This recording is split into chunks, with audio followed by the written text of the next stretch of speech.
Quelque part au milieu de nulle part, il y avait une petite maison en bois où une fille aux yeux effrayés crachait du sang. Il y avait beaucoup de sang, il coulait de sa paume en grosses gouttes sur le sol. Le personnage principal savait que tôt ou tard, toute vie a une fin, mais elle ne s'attendait pas à mourir des mains de sa meilleure amie. La fille aux cheveux roses fixa son amie avec des yeux verts vénéneux et lui dit qu'elle avait attendu ce jour. Lucrèce, la main sur la gorge et les yeux ouverts de surprise sur son ancienne meilleure amie, balbutia et prononça à peine les mots et demanda avec ses lèvres d'où coulaient de fines lignes de sang au coin, pourquoi elle lui faisait cela. L'état de la protagoniste s'est encore aggravé, tout son intérieur s'est tordu de douleur, elle s'est brusquement penchée et est tombée sur le sol.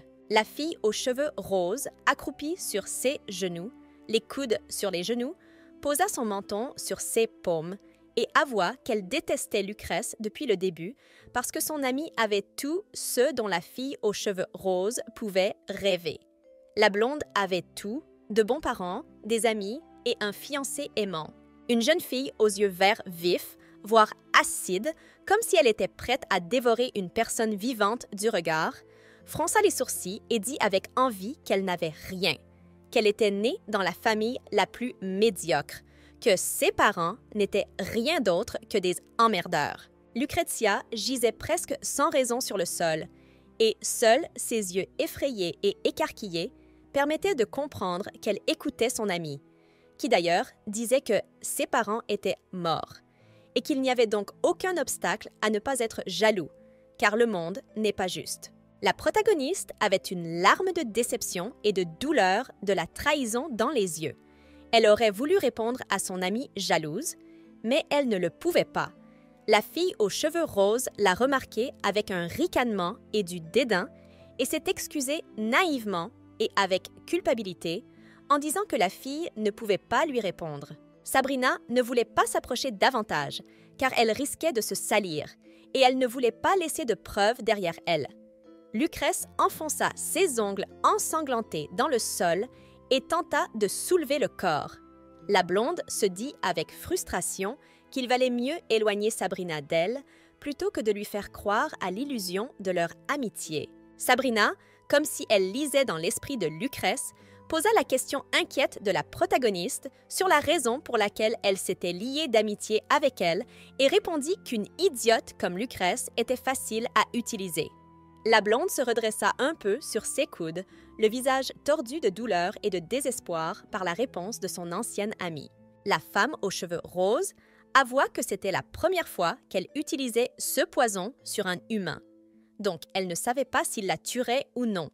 Mais en tout cas, la protagoniste avait fait sa part, donc elle pouvait être calme.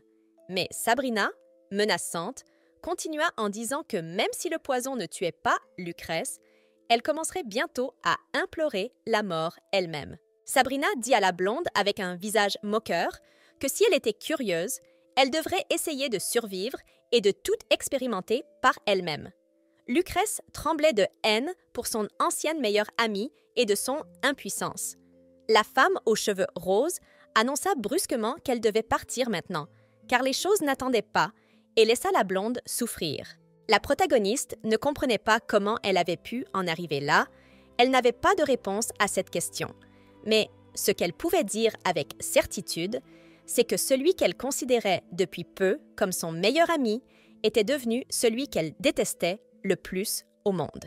Sabrina dit au revoir à la jeune fille et quitta la cabane en refermant la porte derrière elle.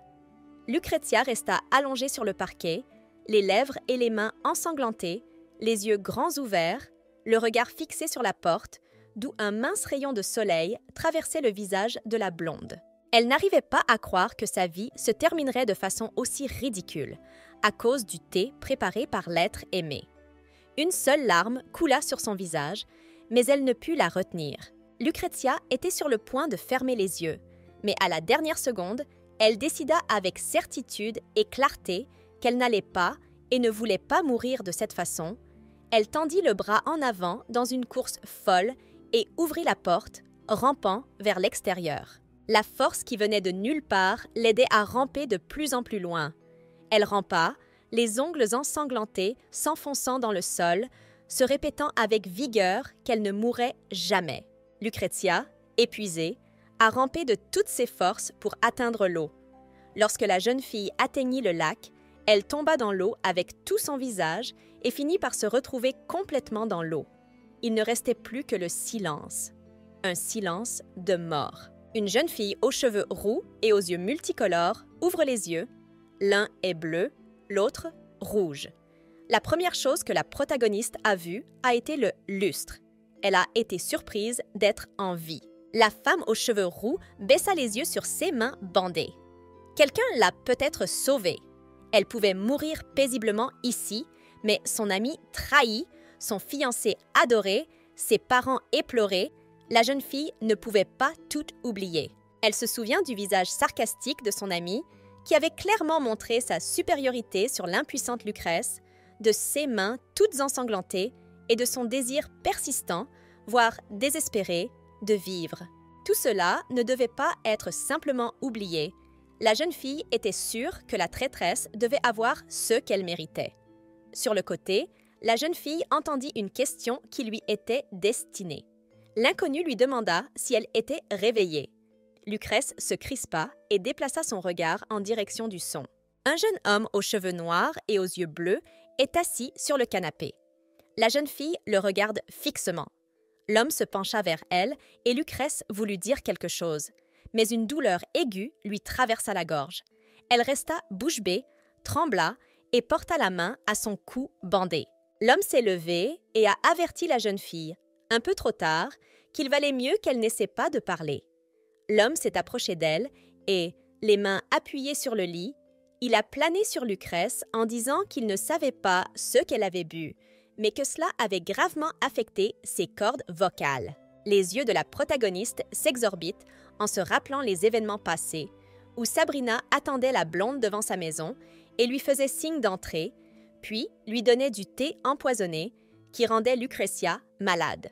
Ces souvenirs déchirants, dans lesquels la jeune fille avait enduré beaucoup de douleurs et de souffrances, firent se serrer la tête de Lucrèce, qui se mit à pleurer et à pleurer de rancœur. L'homme lui touche les cheveux et suggère que la jeune fille voulait peut-être mourir et qu'elle le haïssait pour l'avoir aidée.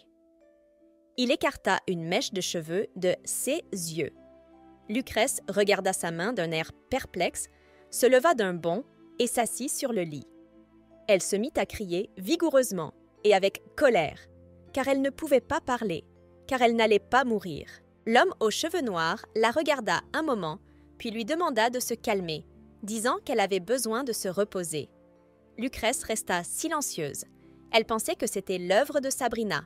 Elle avait lancé une rumeur selon laquelle la blonde s'était suicidée. L'idée que ses parents puissent déjà être au courant lui fit serrer la couverture. Sa mère et son père souffraient beaucoup. La jeune fille a regardé l'homme d'un air confus. Elle lui a pris la main et lui a dit qu'elle voulait lui dire la vérité. En larmes et en colère, elle lui a dit que ce n'était pas ce qu'il pensait. L'homme aux cheveux noirs comprit que la jeune fille voulait lui dire qu'il ne s'agissait pas d'une tentative de suicide. Lucrèce baisse le visage, des larmes coulent de ses yeux. L'homme devina que la jeune fille allait être tuée. La protagoniste s'est agitée et l'a regardé d'un air suppliant. Il lui prit la main et lui demanda qui c'était. La jeune fille détourna les yeux, elle lui était reconnaissante de l'avoir sauvée, mais elle n'était pas sûre qu'il soit digne de confiance. Aussi, Lucrèce hésitait-elle à lui parler de Sabrina ou non. La main serrant sa tête, elle se crispa, pensant qu'elle ne savait rien de lui et qu'elle n'était pas sûre que ce soit lui qui l'ait sauvée. La couleur des cheveux de la jeune fille ayant changé, elle doutait qu'il l'ait aidée parce qu'il savait qui elle était. Lucrezia a décidé qu'elle ne pouvait faire confiance à personne. Sous l'effet du surmenage et de l'excitation, la jeune fille s'évanouit et tombe sur le lit. L'homme, effrayé, l'attrape par le bras et commence à crier son nom. Tous les jours heureux de Lucrèce flottaient devant ses yeux comme s'ils étaient recouverts d'un voile de brume. Elle était là, heureuse et joyeuse au milieu de ses amis. Son fiancé la regardait de loin. Elle sentit son regard et se tourna vers lui. L'homme lui tendit la main. La jeune fille la prit et pensa que toute sa vie lumineuse et joyeuse durerait pour toujours. Mais la jeune fille a l'impression que quelque chose la repousse et leurs mains se détachent l'une de l'autre. Lucrèce crie à l'aide. Elle était embourbée dans des mares de sang. La jeune fille entendit une voix de femme lui dire qu'elle était déjà morte. Lucrèce s'arrêta, effrayée, et se tut, jetant un regard furtif à l'homme. C'était son ami, surplombant la blonde, avec un visage moqueur et des yeux d'un vert venimeux qui fixaient la jeune fille, lui promettant que tout le monde l'oublierait parce qu'elle s'en occuperait. Le fiancé amoureux qui, il y a quelques instants, tendait la main à la jeune fille, se tenait à l'écart et regardait Lucrèce d'un œil méprisant. Il prit Sabrina par la main et ils s'éloignèrent de la jeune fille. Alors que la protagoniste leur criait dessus, les suppliant et les implorant de ne pas l'abandonner, toute sa famille et ses amis lui tournèrent le dos et partaient, comme si personne ne les avait jamais appelés à l'aide. Elle criait son désespoir. Lucrèce se réveille en sueur froide. Des larmes coulaient de ses yeux et elle avait l'air confus et effrayée. Respirant bruyamment, elle réalisa que ce n'était qu'un rêve et se demanda combien de temps elle avait dormi. La dernière chose dont se souvenait la jeune fille aux cheveux rouges était qu'elle avait voulu parler à l'homme, mais qu'elle s'était évanouie. Ce n'est que maintenant que la protagoniste se rendit compte que, malgré la situation, il n'était pas nécessaire d'être aussi impoli avec lui. La jeune fille entendit des bruits de pas et s'empressa de refermer les yeux. Quelqu'un se mit à parler à côté d'elle. Une jeune voix féminine disait que Lucrèce criait, probablement à cause d'un mauvais rêve. La servante se pencha vers Lucrèce et lui dit que la pauvre fille n'était pas sortie du lit depuis 1 mois et demi et que cela avait rendu son corps très faible et que depuis 3 jours, elle s'était réveillée, mais qu'elle n'avait pas eu le temps de courir vers elle, car Lucrèce avait refermé les yeux. La protagoniste, les yeux fermés, écoutait la jeune fille. Cela faisait 3 jours qu'elle n'avait pas ouvert les yeux. Lucrèce s'étonnait d'être restée si longtemps dans le noir.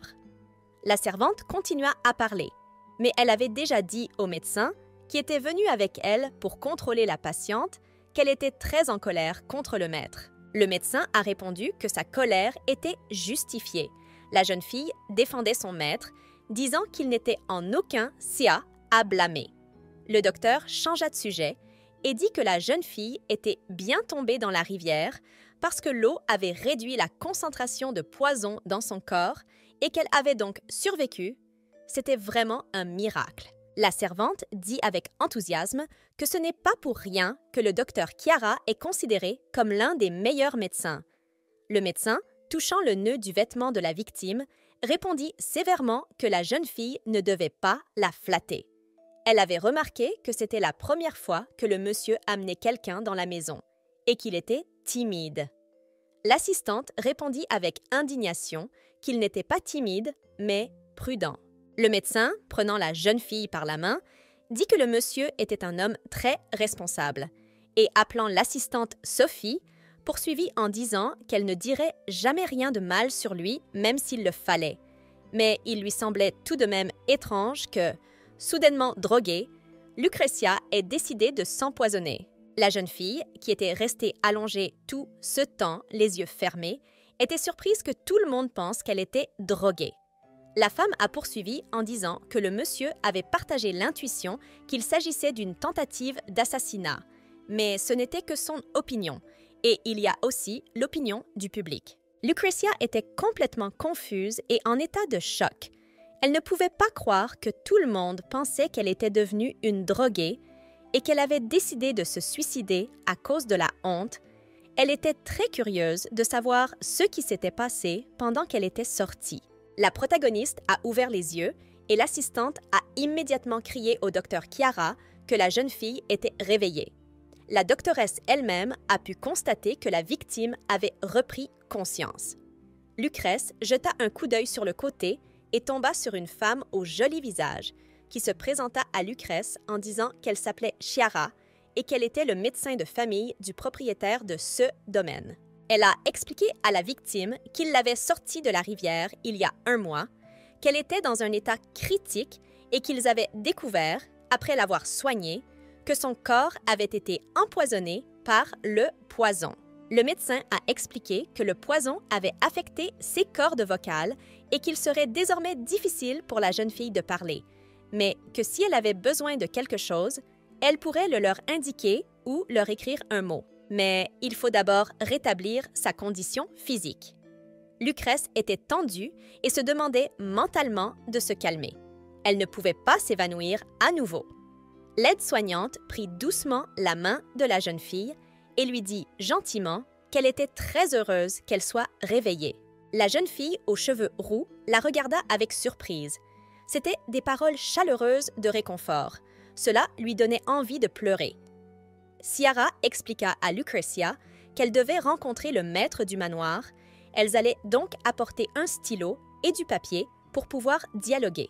2 feuilles de papier vierge, une plume et de l'encre se trouvaient déjà sur la table.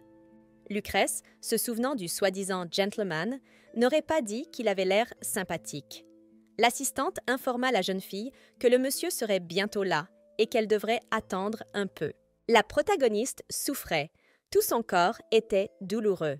La jeune fille se souvenait des paroles de son amie qui disait que c'était la première fois qu'elle essayait ce poison sur une personne et qu'elle ne savait certainement pas s'il la tuerait ou non. Lucrèce se redressa avec des sueurs froides et décida qu'elle devait se remettre le plus vite possible et découvrir les atrocités de Sabrina. Un homme est entré dans sa chambre et lui a demandé comment elle se sentait. La jeune fille le fixe de ses yeux désormais multicolores. L'homme poursuit en disant qu'il a dû être difficile pour elle de se réveiller dans un endroit totalement inconnu. Il s'assit sur une chaise et se présenta. Il s'appelait Dane Sangster et Lucrezia faisait partie du domaine de la maison Sangster. La jeune fille porta la main à sa bouche en signe de stupeur, car dans ce pays, seule la célèbre famille Allison pouvait rivaliser avec les Sangster en termes d'influence. Les Ellison étaient des diplomates et les Sangster étaient leurs opposés directs. Ils n'apparaissaient presque jamais dans la haute société et leur famille était entourée de secrets et l'homme en face d'elle était l'actuel chef de la maison Sangster. Lucrezia ne comprenait pas pourquoi il l'avait sauvée. D'une main tremblante, elle prit une plume et commença à écrire sur le papier. L'homme prit la feuille et lut. Sur la feuille, la fille remerciait Dane de l'avoir sauvée. L'homme, bien qu'il ait déjà parlé, répète qu'il ne croit pas que Lucrèce ait tenté de se suicider. La jeune fille acquiesça, puis l'homme demanda qui avait essayé de la tuer. Lucrèce se détourna, recroquevillée, et d'une main tremblante, elle commença à écrire une réponse. Quand elle eut fini, l'homme regarda. Le nom de Sabrina Crimson était écrit sur la feuille.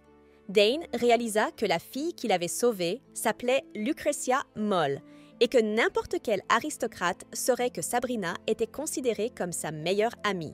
L'homme a regardé la jeune fille et lui a dit qu'il voulait en parler quand elle irait mieux, mais qu'il valait sans doute mieux le lui dire maintenant pour éviter tout malentendu.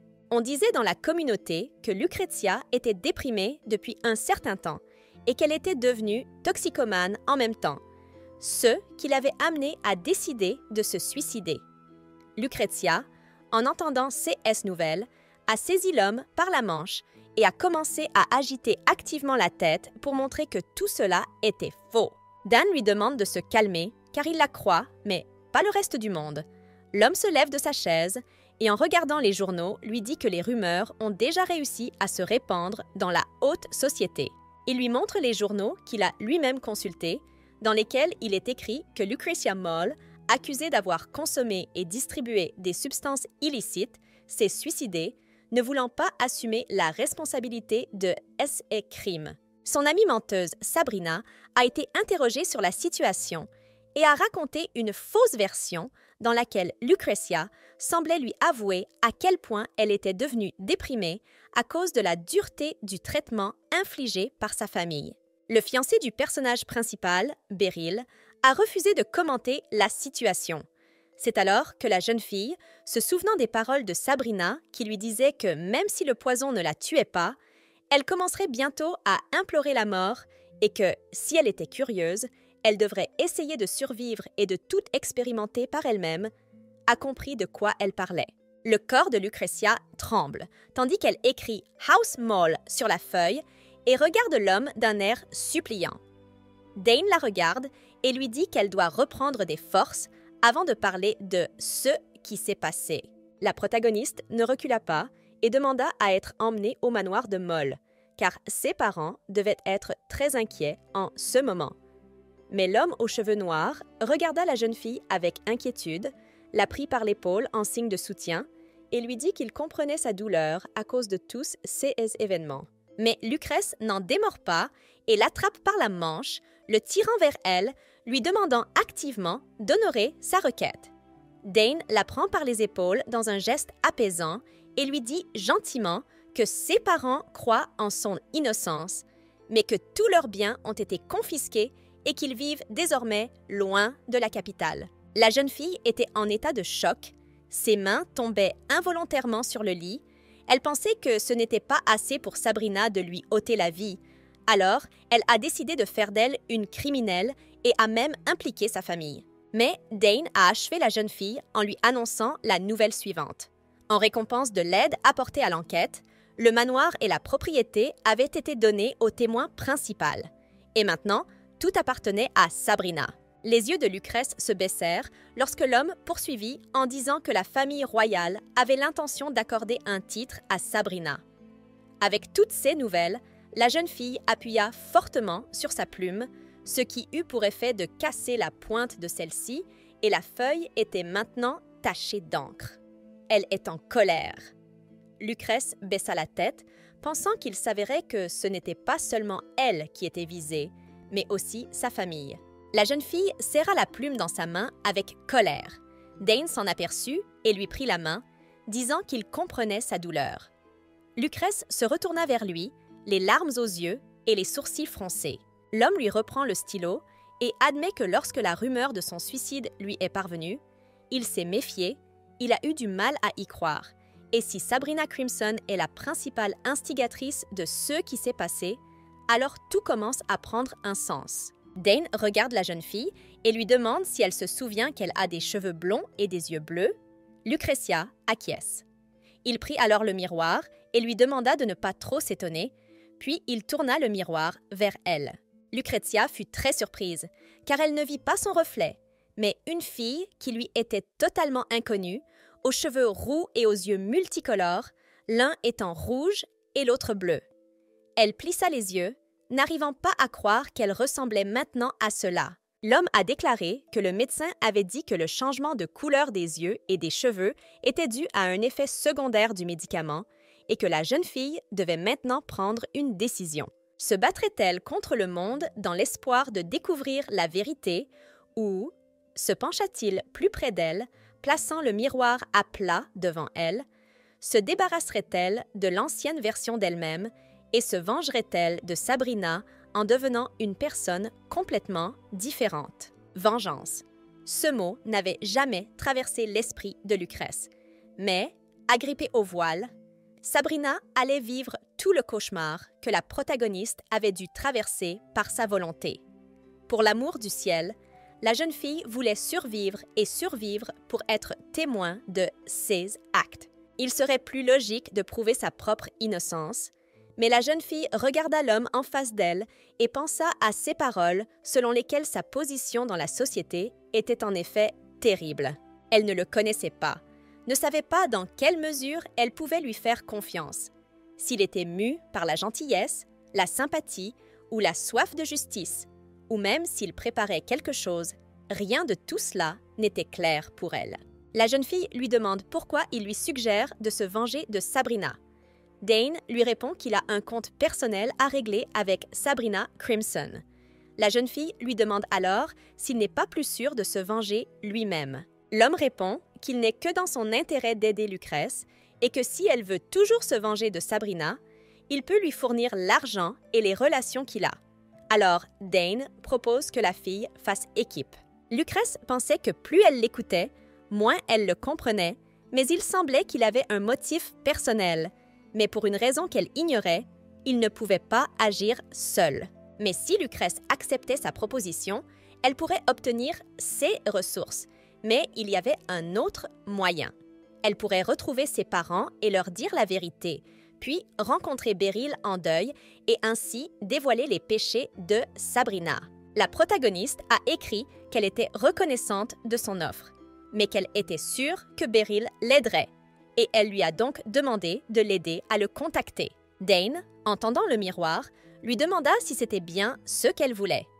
Lucretia acquiesce, puis l'homme dit qu'il serait un peu difficile de le contacter maintenant, car son corps devait d'abord être restauré.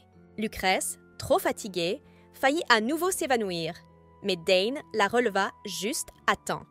Il lui attrapa les épaules pour la maintenir assise, puis l'allongea doucement sur les coussins, souhaitant qu'elle se repose convenablement. L'homme promit qu'il demanderait à Sophie de lui apporter quelque chose à manger. La jeune fille respirait bruyamment, comme si elle voulait dire quelque chose. Mais Dane leva la main et dit à Lucrèce de ne pas se forcer à répondre à son offre. Elle devait d'abord se refaire une santé. La protagoniste ferma les yeux. C'était la nuit. La lune était pleine et belle sur le manoir, éclairant la chambre de Lucrèce, qui ouvrit soudain les yeux de douleur et se mit à crier en se tortillant sur le lit. À cause de la douleur insupportable, elle s'accrocha au couvre-lit et ne sut plus où se mettre. Toutes les servantes et le médecin ont été effrayés par les cris et se sont précipités dans la chambre de la jeune fille. Lucrèce était en train de faire une crise et Tiara demanda aux aides de la tenir fermement. La protagoniste hurlait d'une voix incontrôlable, se cambrait de tout son long, regardait le plafond avec des yeux fous et souffrait de l'incompréhension de devoir subir tout cela. Le médecin lui dit de s'accrocher et de se calmer. Les larmes jaillissent des coins de ses yeux et coulent sur ses joues. La jeune fille haïssait de tout son corps et de toute son âme cette douleur insupportable, brûlante et injuste qui lui enserrait tout le corps. Elle supplia mentalement tout le monde de ne pas la retenir. Lucrèce ferma les yeux, la tête palpitante. Mais soudain, quelqu'un de l'extérieur lui dit d'une voix apaisante que tout va bien et recouvre sa main crispée de la sienne. Elle détourna le regard et vit Dane, debout à côté d'elle, qui lui disait d'une voix douce qu'elle irait bientôt mieux, qu'elle devait juste attendre un peu plus longtemps. La terrible et longue nuit fut suivie d'un jour radieux. Lucretia était allongée sur le lit, épuisée, avec des poches sous les yeux à cause des tourments de la nuit. Sophie se pencha sur elle avec anxiété, lui demanda si elle allait bien et la complimenta sur la façon dont elle s'était débrouillée pendant la nuit. L'assistante lui dit que le docteur Chiara a déclaré qu'il n'y aurait plus d'attaque, ce qui est un grand soulagement pour tout le monde. Lucrèce se serre à nouveau la gorge, son corps ne lui fait pas aussi mal, mais sa gorge est comme déchirée de l'intérieur. 3 jours s'étaient écoulés depuis la crise du personnage principal et, à partir de maintenant, elle et lui allaient travailler ensemble à sa guérison. Lucretia regarda tristement son assistante. Bien sûr, elle savait que la maison des Sangster n'était pas pauvre, mais elle se sentait mal à l'aise d'ajouter à leurs problèmes. Pour le monde extérieur, Lucretia Mole est morte en portant les stigmates d'une criminelle, et pour cette raison, ses pauvres parents ont tout perdu. La pensée de ses parents fait couler de fines larmes dans ses yeux. Elle s'excusa mentalement auprès d'eux. Ses bras commençaient à s'affaisser. Son corps n'obéissait plus du tout. Lucrèce s'assit sur le lit et laissa Sophie ajuster ses oreillers. Puis la servante l'aida à se recoucher.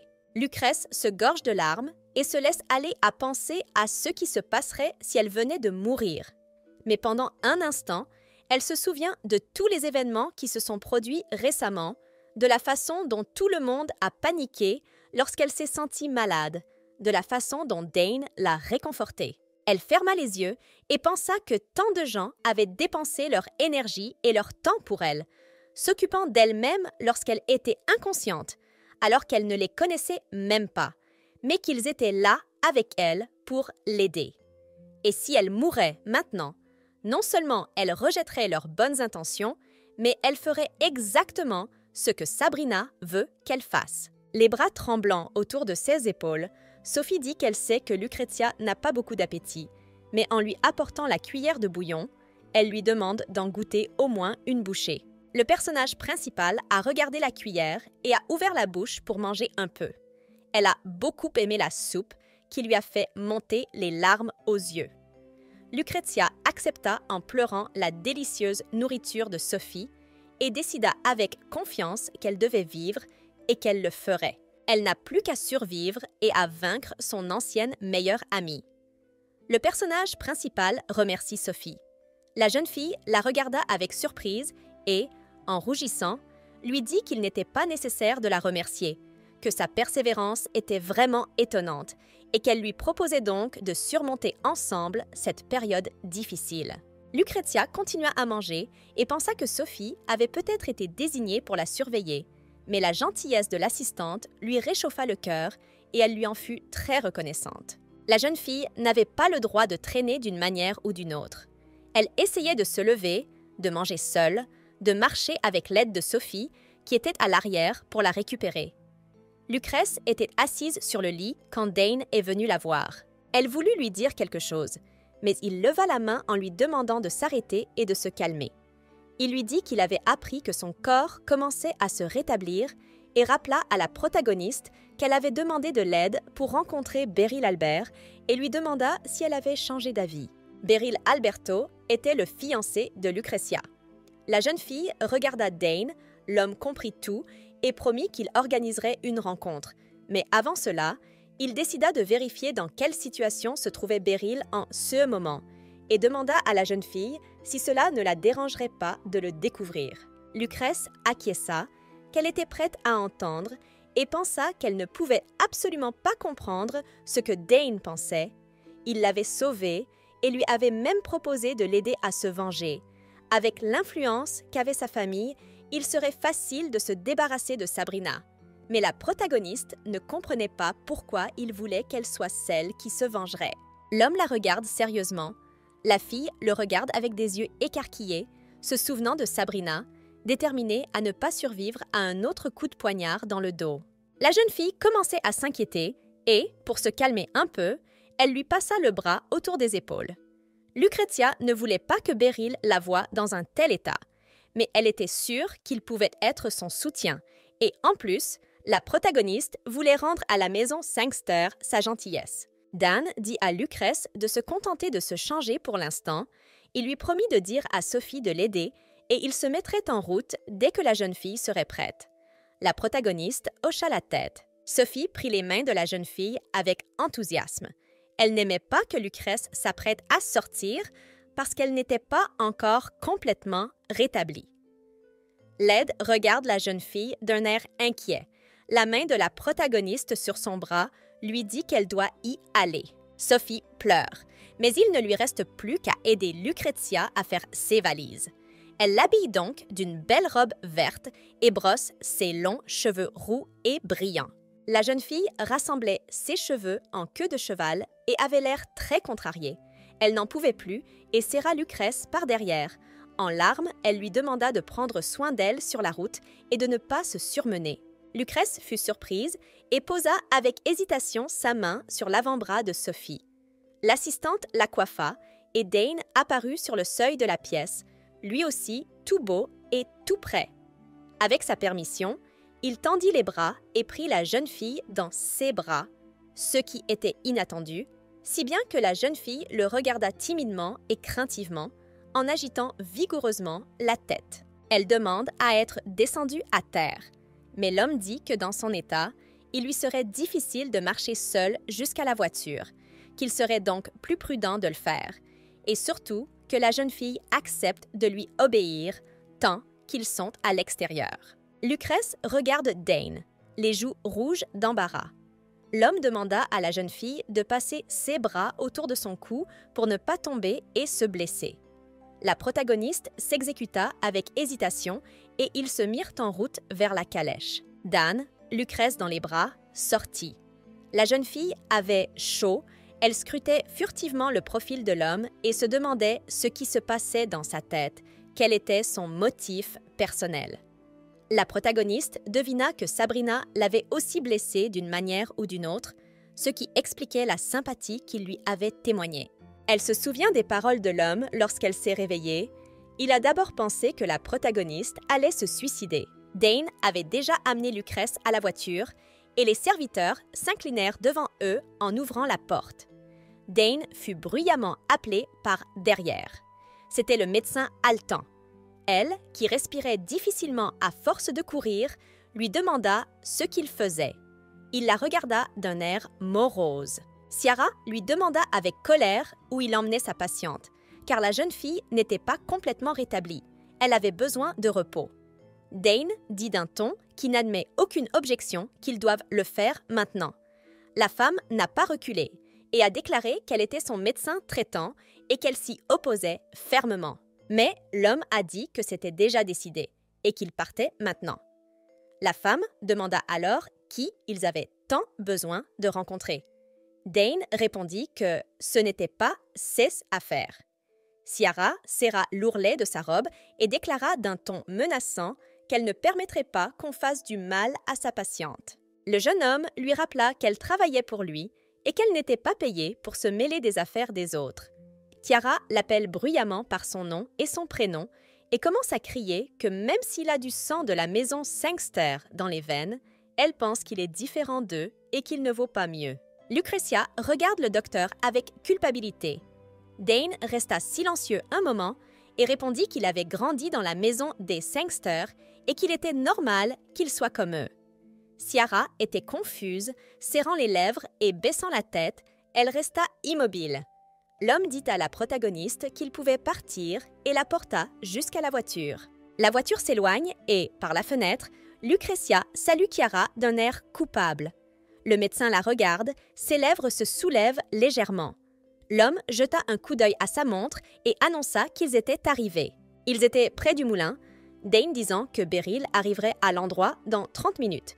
Il avait rendez-vous avec quelqu'un ici et le fait de porter la fille à un bras lui indiquait qu'ils allaient les observer secrètement.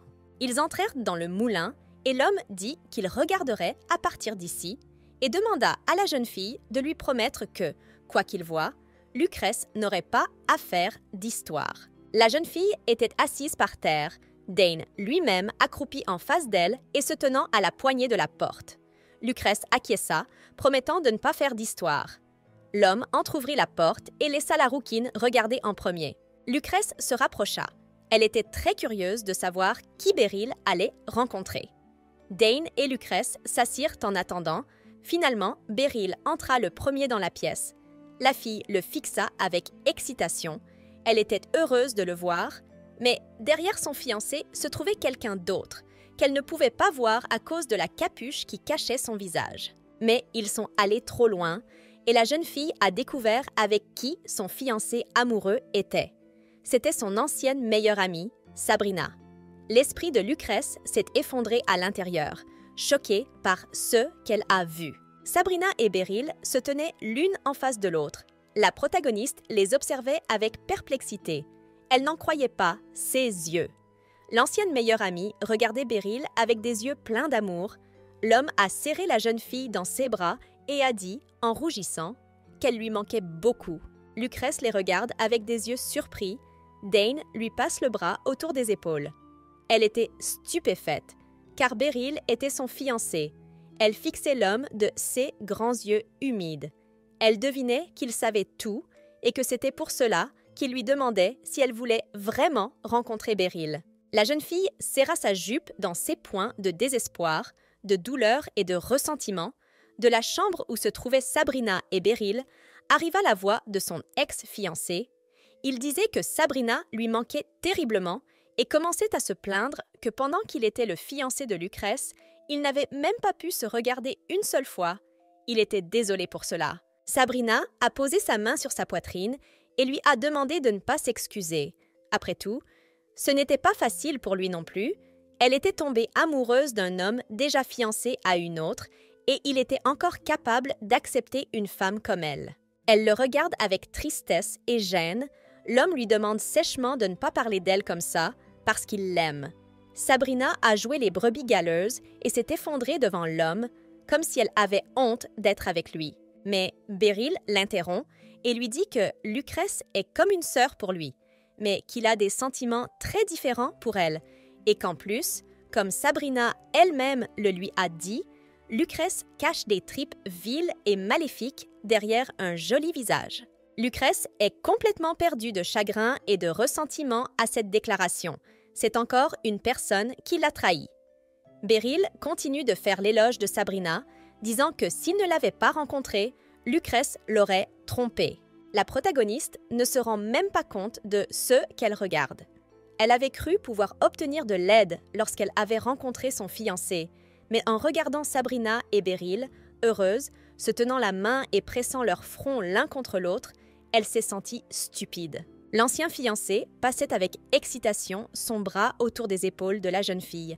Elle lui disait que qui aurait cru Lucrèce capable de telle vilenie, qu'elle mentait, qu'elle n'en revenait toujours pas.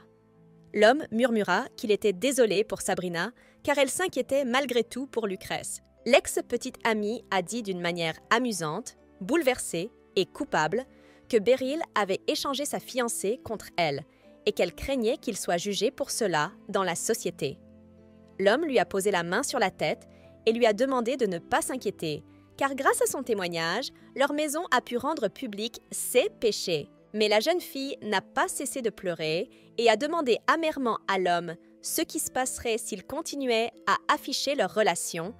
Tout le monde la considérerait comme une femme vicieuse qui a volé le fiancé de son ami. Tout le monde considérerait qu'il est de son devoir de l'accuser.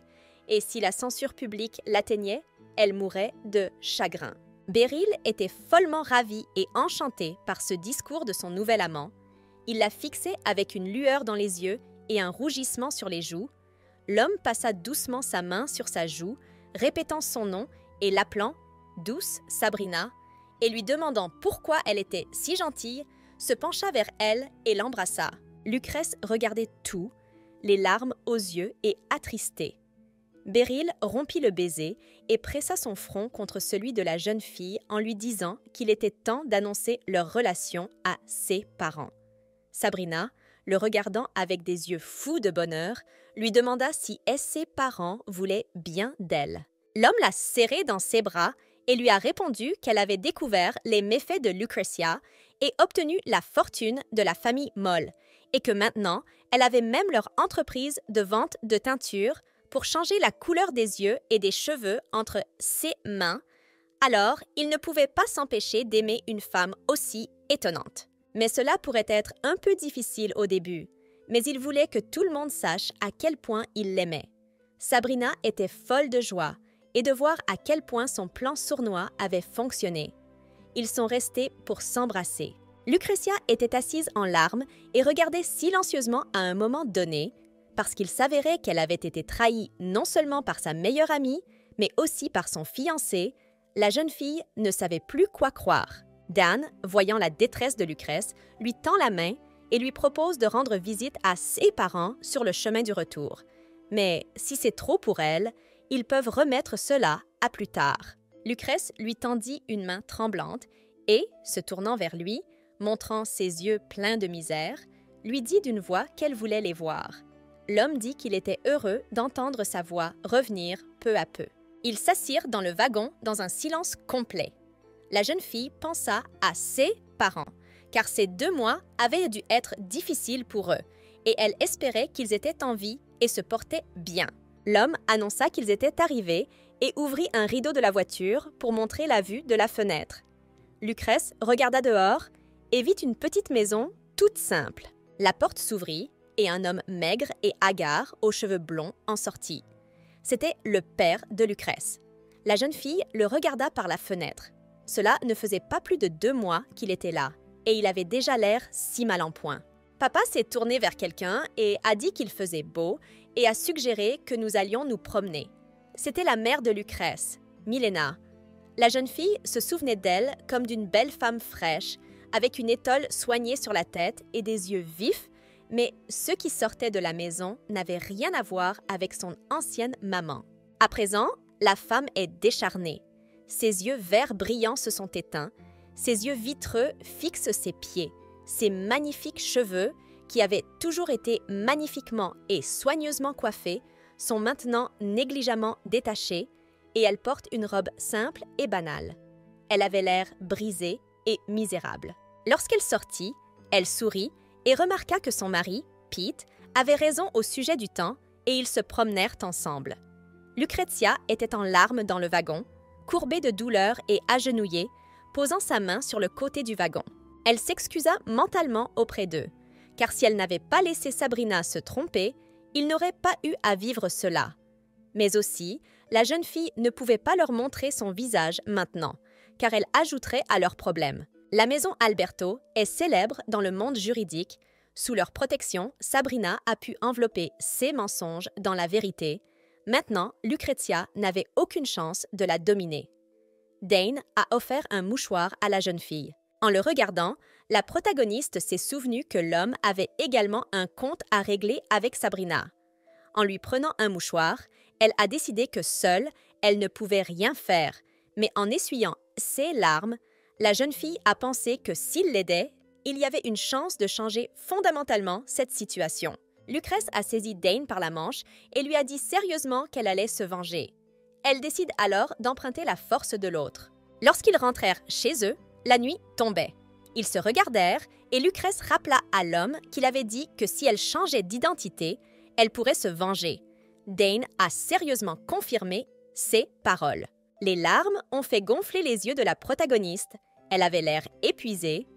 En outre, elle a tendu sa gorge, qui commençait déjà à souffrir, et en se touchant le cou, elle a encore demandé à l'homme ce qu'elle allait devenir. Dane, tirant une bouteille du panier, dit qu'elle doit d'abord reprendre des forces, puis qu'ils parleront de son futur rôle. L'homme tend la bouteille d'eau à Lucrezia et lui dit que cela lui permettra de parler plus facilement. La jeune fille prit un verre. L'homme continua en disant que ses yeux, sa couleur, sa voix, tout avait changé chez elle. S'il pouvait l'utiliser correctement, même Sabrina ne pourrait pas la reconnaître. Lucrezia a demandé ce qu'elle ferait après. Dane a répondu qu'elle pourrait faire ce que son cœur désirait. La protagoniste a dit qu'ils avaient déjà évoqué un problème, mais qu'elle était toujours curieuse de savoir pourquoi la maison Sangster ne pouvait pas se venger directement de Sabrina. L'homme admit qu'il ne pouvait pas intervenir, comme il l'avait expliqué plus tôt. La jeune fille le regarda avec surprise, mais décida qu'il ne voyait probablement aucune raison de lui en dire plus ou qu'il ne pouvait tout simplement pas le faire. La jeune fille, se couvrant les yeux et baissant la tête, répondit qu'il était trop tard pour le dire, mais qu'elle le remerciait de l'avoir sauvé, car sans lui, elle aurait péri depuis longtemps. Dan l'a écouté et lui a dit qu'il avait simplement fait ce qu'il devait faire et qu'il ne s'attendait pas à être remercié. Mais la protagoniste a ajouté qu'elle lui était malgré tout très reconnaissante de l'avoir sauvé et qu'il n'y avait pas de mots pour décrire la dette qu'elle avait envers lui. L'homme croisa les bras sur sa poitrine et écouta la jeune fille. Lucrèce lui demanda s'il croyait en son innocence, car elle aurait pu le tromper lui aussi. Dane avoua que même si le monde entier la traitait de criminelle, tant qu'elle le nierait, il la croirait. Lucrezia lui demande s'il croit que Sabrina a essayé de la tuer. Dane a répondu qu'il le croyait. La jeune fille lui demande pourquoi. L'homme a répondu qu'il était d'accord avec les faits qu'il connaissait sur elle. Elle n'était pas une personne capable de tels crimes. La jeune fille décida joyeusement qu'il s'agissait d'un véritable mystère. Elle admit qu'il avait l'air logique, mais lui demanda comment il s'était rendu compte qu'elle n'était pas déprimée. La jeune fille se dit qu'elle avait été plusieurs fois au bord du désespoir lorsqu'elle s'était réveillée. Dane avoue que la conclusion de Ciara l'a aidée. La jeune fille n'a pas fait de sevrage après l'arrêt des médicaments, elle n'a pas eu de délire ou d'hallucination. De plus, Lucrezia essayait de raisonner logiquement et surtout, elle avait envie de vivre. L'homme n'a eu qu'à l'observer pour en arriver à cette conclusion. Lucrèce a trouvé cela surprenant. Le jeune homme a répondu que c'était un raisonnement légitime. La jeune fille dit alors que le monde entier la considérerait comme une criminelle s'il s'avérait qu'elle était vivante et qu'elle ne pouvait pas prouver son innocence. Elle lui demanda quel serait alors le résultat. Dan a suggéré qu'elle subirait probablement la même punition que les meurtriers. La jeune fille se souvient à nouveau des paroles effrayantes de Sabrina. Elle a serré les poings. L'homme dit qu'il valait mieux qu'elle ne parle plus pour aujourd'hui, car il avait remarqué que sa voix avait changé. Lucrèce est d'accord avec lui. Ils sont arrivés à la nuit tombée. Une Ciara mécontente et une Sophie inquiète les attendaient sur le pas de la porte. Le médecin dit sévèrement que même si Dane a emmené sa patiente avec lui, au moins ils ne sont pas rentrés trop tard. L'homme dit qu'ils sont arrivés plus vite qu'il ne l'avait prévu. Il descendit du carrosse et lorsque Lucrèce apparut, il la prit dans ses bras et la porta dans le manoir. Sophie fut immédiatement à ses côtés, demandant à la jeune fille si elle allait bien. La jeune fille calma la voix de son assistante en lui disant qu'elle allait parfaitement bien. Sophie était soulagée que la jeune fille puisse maintenant parler. Mais Ciara ne semblait pas heureuse de l'amélioration de sa patiente et rappela à contre-cœur à Sophie qu'il était plus important que Dane ait emmené sa patiente.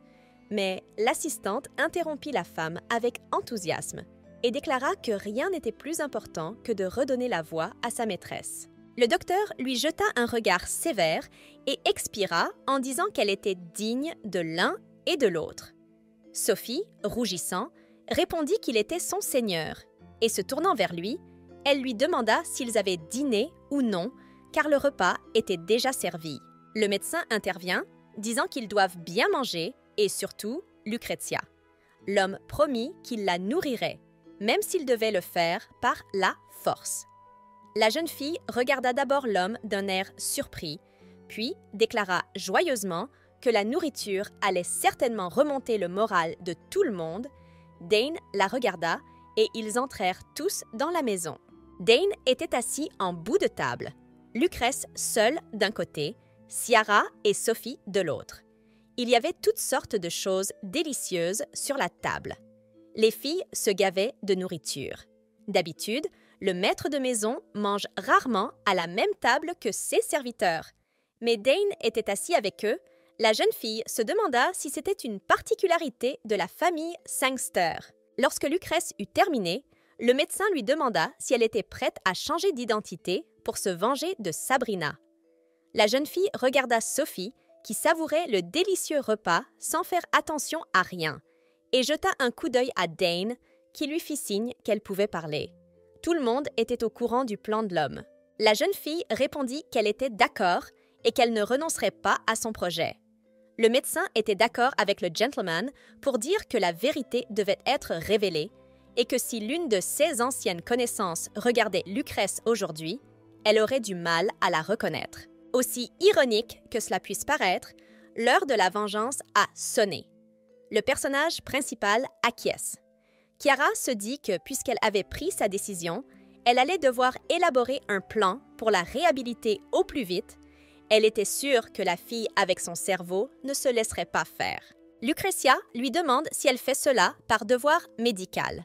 La femme répond par l'affirmative et admet qu'elle est heureuse que la jeune fille ait échappé à la mort, mais qu'en tant que chercheuse, elle s'intéresse aussi aux effets secondaires de leurs médicaments. Après tout, plus ils en sauront, moins il y aura de morts à l'avenir. Lucrezia s'en réjouit. Sophie a répondu joyeusement en disant que c'était l'heure de la fondue au fromage. La jeune fille se tourna joyeusement vers Dane et remarqua qu'il la regardait tout le temps.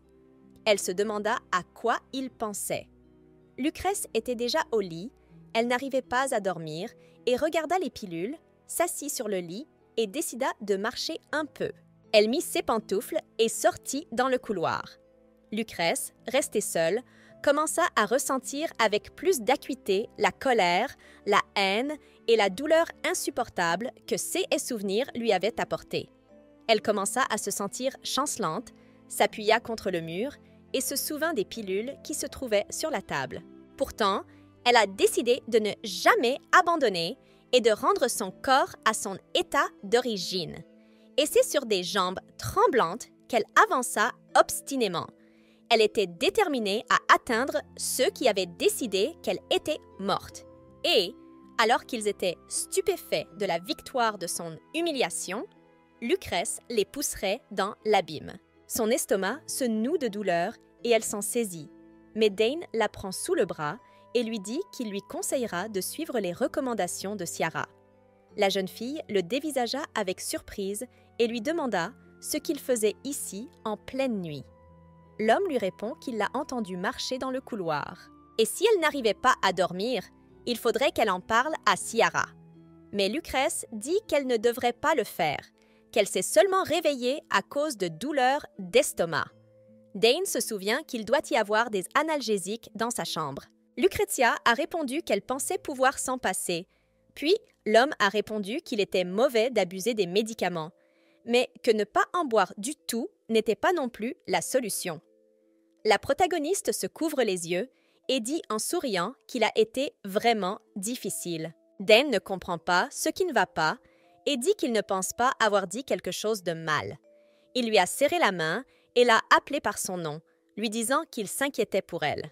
Le manoir était un endroit étrange pour une jeune fille, car ils ne se connaissaient pas depuis longtemps, mais tout le monde s'inquiétait pour elle, elle était contente, Lucrèce se couvrit les yeux et dit qu'elle le comprenait. Mais elle demanda à Dane d'aller au bout du couloir et ensuite elle retournerait dans sa chambre, elle ne pouvait pas laisser inachevé ce qu'elle avait commencé. L'homme accepta. Lucrèce lui demanda de ne pas l'aider. Elle voulait le faire elle-même. Alors Dane la laissa partir et la jeune fille se déplaça le long du mur, le jeune homme la suivant. Lorsque la jeune fille atteignit la fenêtre au bout du couloir, elle s'appuya sur le rebord et expira de fatigue. Elle avait réussi à aller jusqu'au bout toute seule. Lucrèce s'assit sur le rebord de la fenêtre et parla en pensant que Sabrina n'était peut-être pas seulement de mèche avec Beryl. L'homme a répondu que c'était tout à fait possible. Le protagoniste a poursuivi en disant que, puisqu'elle avait été accusée de distribuer de la drogue, auprès de qui se procurait-elle des substances illicites? Dane soupçonne quelqu'un de la haute aristocratie. Cependant, le jeune homme a admis que lorsqu'il a essayé de les attraper, ils ont coupé tous les fils en même temps et les marchands de sommeil ont tout simplement été pendus. Le docteur Chiara a expliqué à la jeune fille qu'elle n'avait jamais rencontré la drogue dont elle avait été droguée auparavant et que le dealer qui la lui avait vendue avait probablement été éliminé lors de la purge. L'homme est resté silencieux. Lucrezia dit à Dane que puisqu'elle a décidé de se venger, elle aura besoin de son aide. Et la jeune fille annonce avec émotion qu'elle veut détruire Sabrina à tout prix. L'homme a répondu que Lucrezia recevrait bien sûr tout le soutien possible de sa part. La protagoniste décida alors d'aller droit au but. Elle voulait qu'ils enquêtent de manière approfondie sur les activités de Sabrina et sur toutes les personnes qui lui sont associées. Dane est d'accord. Lucrèce poursuit en disant que si elle pouvait récupérer ceux dont sa maison avait été illégalement privée, elle ne manquerait pas de le rembourser. Dane assure la jeune fille que ce n'est pas nécessaire, car lui aussi veut se venger de Sabrina. La jeune fille lui a demandé de la laisser au moins se faire rembourser les frais médicaux, sinon elle serait inquiète. L'homme lui a répondu qu'il s'occuperait de tout plus tard, lorsque l'affaire serait terminée. Lucrezia réfléchit à la possibilité que Dane et Sabrina aient été amants dans le passé et que quelque chose se soit produit qui l'ait amené à détester Sabrina. Mais elle ne pensait pas qu'ils avaient été en contact auparavant et si c'était vraiment le CS, c'était encore plus drôle parce qu'ils avaient tous les deux été trahis par les personnes qu'ils aimaient et qu'ils avaient décidé de se venger amicalement. Elle voulut le dire, mais se ravisa. Lucrèce se leva du rebord de la fenêtre et lui demanda si elle pouvait ne pas prendre d'analgésique car elle n'avait plus mal à l'estomac. La jeune fille marche à reculons en s'accrochant au mur.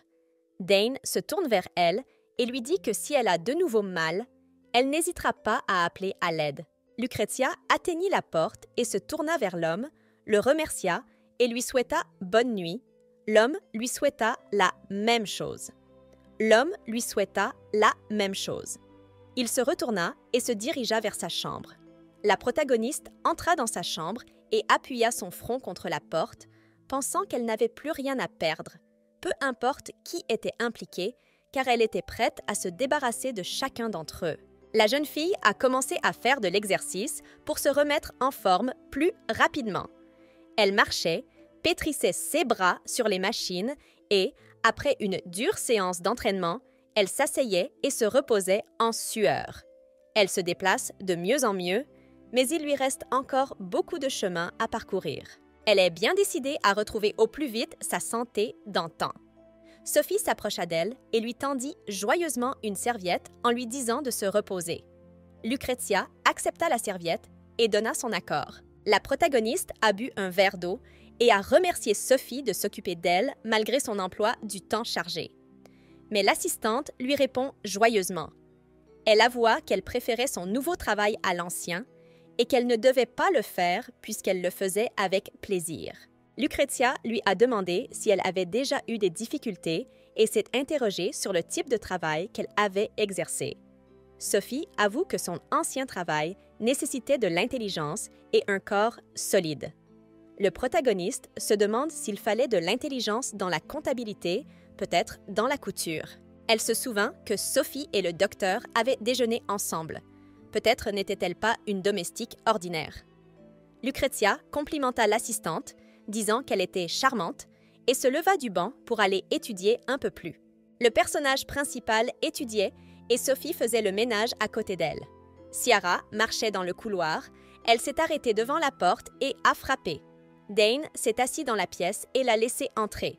Le médecin est entré, s'est excusé pour le dérangement et, dès le pas de la porte, a commencé à parler de Lucrèce, disant qu'elle a une volonté incroyable, qu'elle est très patiente et qu'elle ne montre aucun signe de douleur constante. Et il a tendu un magazine à l'homme. Ciara a dit que la désintoxication irait probablement plus vite qu'il ne le pensait. Dane a ouvert le journal et a commencé à l'étudier, en disant que la fille avait toujours été comme ça. Le médecin a répondu que la rapidité de son rétablissement relevait plutôt du miracle. Cependant, l'œil rouge de Lucrèce ne voyait pas très bien et ses cordes vocales étaient tellement abîmées que le médecin lui-même s'étonnait qu'elle puisse encore parler. Dane mit un pied sur l'autre en examinant les notes et en écoutant Ciara. Le médecin expira et lui demanda s'il comptait toujours suivre le plan initial. L'homme lui demanda si elle avait d'autres options que celle-là. Il semble qu'il n'y ait pas d'autres options. L'homme était calme maintenant, mais le jour où il avait trouvé Lucrezia à moitié vivante, à moitié morte, il n'avait pas été lui-même. L'homme haletait, portant Lucrezia dans une belle robe verte, inconsciente dans ses bras. Il pleuvait dehors et un Dane furieux se tenait dans le manoir, Lucrezia dans les bras. Il appelait Ciara. Le docteur et Sophie accoururent au cri et remarquèrent la jeune fille dans les bras du Seigneur. Elle était inconsciente. Alors, on pouvait difficilement l'appeler une personne vivante. Ils l'ont amenée sur le lit et l'ont allongée. La robe du personnage principal était toute sale. Les hommes ont demandé au médecin de la sauver. La jeune fille a réussi à s'en sortir et ils se sont tous battus avec elle pendant 1 mois et demi. Un peu plus tard, Ciara apprend qu'il s'agit de la tristement célèbre Lucrezia Mol. Dane avait entendu les mauvaises rumeurs qui circulaient à son sujet dans la ville et avait tenté d'y mettre fin immédiatement.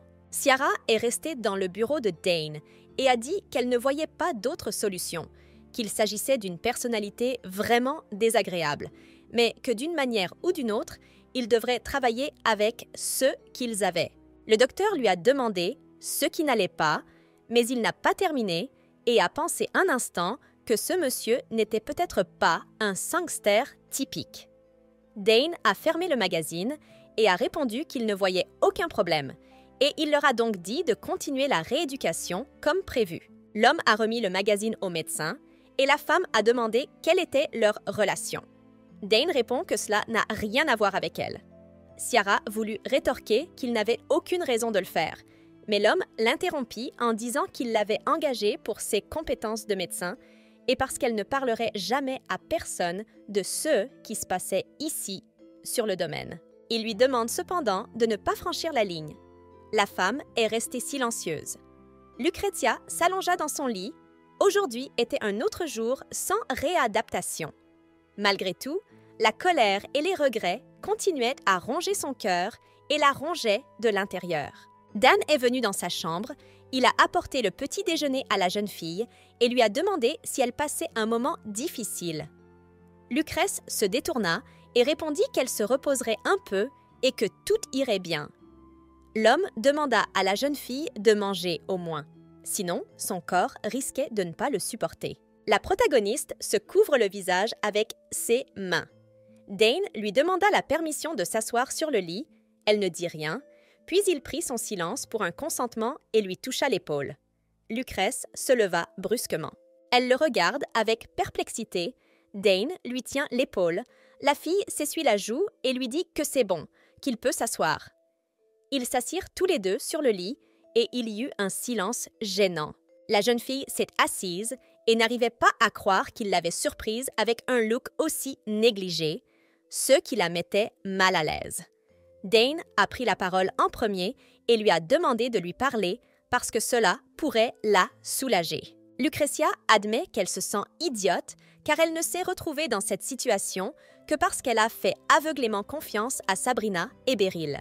Mais l'homme lui rappelle qu'il commet lui aussi la même erreur, en aidant quelqu'un dans le besoin au risque d'être utilisé. La jeune fille s'excite et s'active pour dire que ce n'est pas comme ça, parce qu'il lui a sauvé la vie.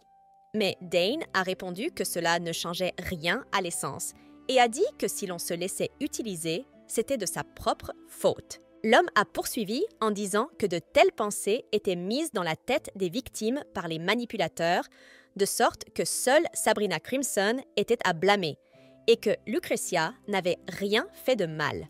Il la prit par l'épaule et lui dit qu'elle était faible de corps et d'esprit et répéta qu'elle n'était coupable de rien.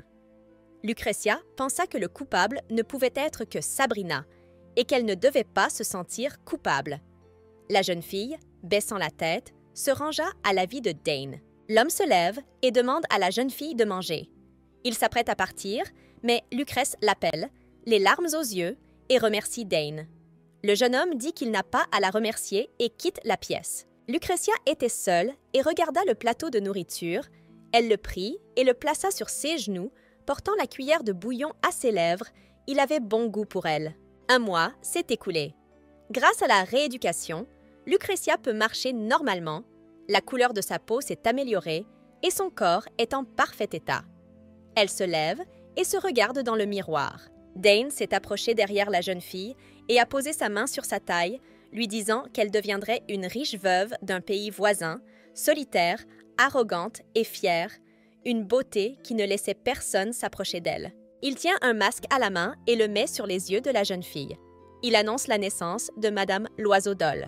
Dans l'immense salle se tenaient les invités qui disaient tous que cette soirée était très importante, qu'il y avait de l'alcool de grande qualité, la meilleure nourriture et beaucoup de belles dames.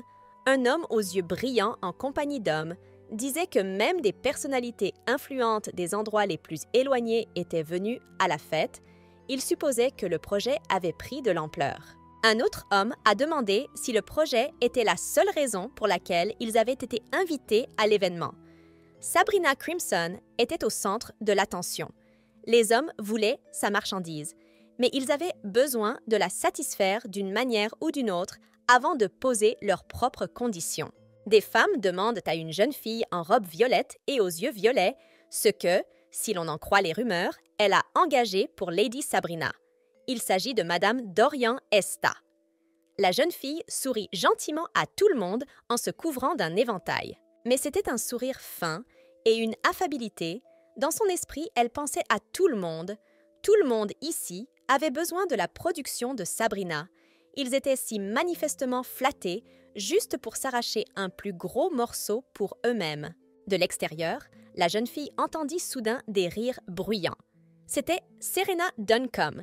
Elle la trouvait dégoûtante, car sans cet idiot, comme elle l'appelait, Sabrina ne travaillerait que pour elle. Dorian, regardant la joyeuse compagnie de la jolie fille aux cheveux roses poussiéreux, décida qu'elle devait prouver qu'elle était meilleure que Serena, qui ne pouvait qu'esquisser un sourire. La jeune fille aux yeux violets se disait déjà qu'il devait y avoir un moyen de développer leur activité. Elle ouvrit les yeux et regarda avec surprise la porte où une fille apparut. Elle était toute rouge et masquée. Dorian remarqua qu'elle n'avait jamais vu une robe avec un style comme celui de cette étrangère.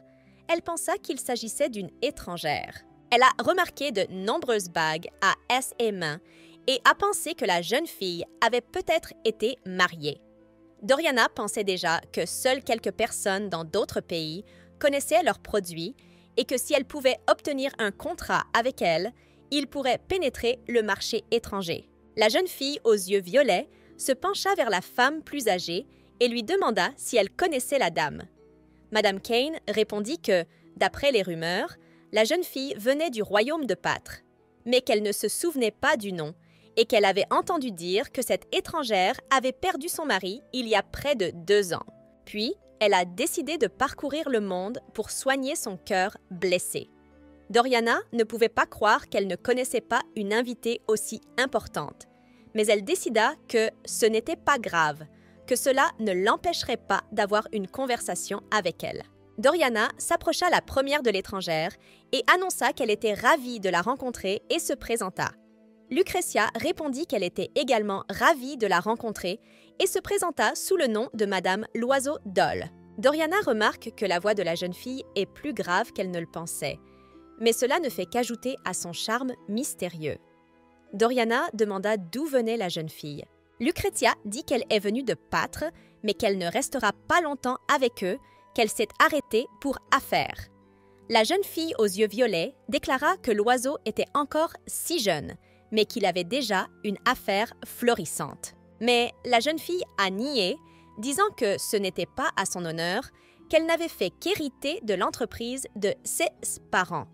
Doriana s'en rendit compte et pensa que ses parents avaient confié à la jeune fille toute une entreprise, même si elle était petite, et elle en conclut que la famille de la jeune fille était probablement très riche. Sophie se tenait derrière la jeune fille, souriante, et elle l'accompagnait. Doriana remarque que la servante et la jeune fille sont élégamment vêtues. Elle demanda à l'oiseau si elle pouvait savoir ce qu'elle faisait, car elle était aussi une sorte de femme d'affaires. Lucretia, sous le faux nom de l'oiseau, a déclaré qu'il s'occupait de fourrures et de perruques, mais que dans ce pays, la demande pour leurs produits avait récemment commencé à diminuer de manière significative. Doriana était tombée dans le panneau et avait décidé que l'affaire était encore plus lucrative qu'elle ne l'avait imaginé au départ et qu'il s'agissait simplement d'une excellente occasion d'étendre leurs relations commerciales. Doriana dit que c'est parce que les teintures sont devenues populaires à la place des perruques, demanda l'oiseau avec surprise. Doriana expliqua qu'elle permettait de changer non seulement la couleur des cheveux, mais aussi celle des yeux. Lucretia fit semblant d'être surprise et demanda combien de temps duraient les effets d'un tel miracle. Doriana lui répondit affablement que cela durait de 2 à 3 semaines. La femme aux cheveux roux avoue que la jeune fille l'a surprise avec son histoire et qu'elle veut donc parler à la propriétaire de l'entreprise. Doriana admit qu'elle et elle avaient en fait des objectifs assez similaires et qu'elle pouvait donc l'aider. La jeune fille sourit et dit qu'elle lui en serait très reconnaissante.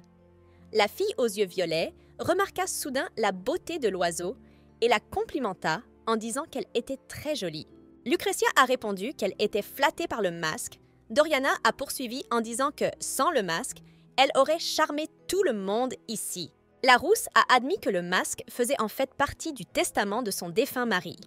Pendant 3 ans, la veuve n'a pu montrer son visage à personne parce que son mari était intensément jaloux de son vivant. L'oiseau dit à Doriane qu'elle aurait aimé bavarder un peu plus longtemps avec elle, mais qu'elle doit malheureusement déjà partir. La jeune fille aux yeux violets a répondu qu'elle était désolée et a demandé si elle pouvait savoir où elle logeait. Lucrèce lui répond qu'elle loge à l'hôtel de Heine. Doriana lui a demandé son numéro de chambre afin de pouvoir lui envoyer une invitation plus tard. Lucretia accepta et déclara qu'elle n'avait pas encore d'amis dans ce pays et que cela lui faisait chaud au cœur de parler à Doriana. La jeune fille lui demanda joyeusement si elle pouvait se considérer comme sa première amie. Lucrèce répondit par l'affirmative. Sophie s'est approchée d'eux et a tendu une enveloppe à la jeune fille aux yeux violets en lui disant qu'elle pouvait l'utiliser pour les contacter si elle avait des questions. Doriana a accepté l'enveloppe et a remercié la jeune fille en lui disant qu'en fait, il y avait une grande première d'opéra dans quelques jours et qu'elle avait des billets pour de bonnes places. Alors, elle espérait que l'oiseau accepterait son offre. La jeune fille aux cheveux roux a dit que sa proposition était merveilleuse.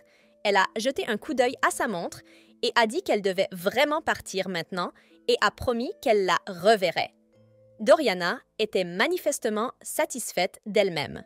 Beryl marchait dans le couloir. Il avait une sorte de conversation qui durait depuis longtemps. Il devait se dépêcher car Sabrina risquait de s'énerver si elle se sentait seule. L'homme tourna la tête sur le côté et vit Lucrèce. Mais bien sûr, il ne la reconnut pas. Mais il fut saisi par sa beauté et pensa que même le masque ne pouvait pas la cacher.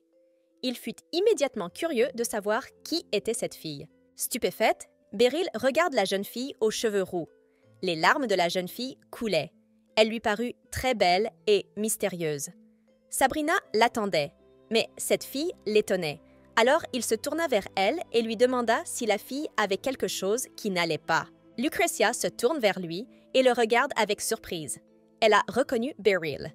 L'homme la regarde avec stupeur en remarquant ses yeux multicolores inhabituels. Il n'a jamais vu de personne avec de tels yeux et suppose que la jeune fille n'est peut-être pas originaire de ce pays. Lucretia répondit en souriant à l'homme qu'elle allait bien et le remercia de sa sollicitude. Beryl dit qu'il ne pouvait pas abandonner une dame en pleurs et que si elle avait été lésée, il était prêt à l'aider à obtenir justice. La jeune fille aux cheveux roux s'est détournée de lui et lui a dit qu'il n'y avait rien de tel, mais elle l'a remercié et lui a demandé de l'ignorer. L'homme n'est toujours pas satisfait et convainc la jeune fille qu'il ne peut pas passer à côté d'une personne en difficulté. La protagoniste dit alors qu'il s'agit de larmes de chagrin pour son défunt mari. Le jeune homme la regarde avec surprise et la jeune fille poursuit en disant que leur première rencontre a eu lieu dans le jardin, exactement la même nuit au clair de lune. Ils ont regardé ensemble le portail. Beryl regarda la jeune fille et lui dit qu'il pensait que peu de temps s'était écoulé depuis la mort de son mari. Ce que la jeune fille confirma en disant qu'il était parti depuis un peu moins de 2 ans.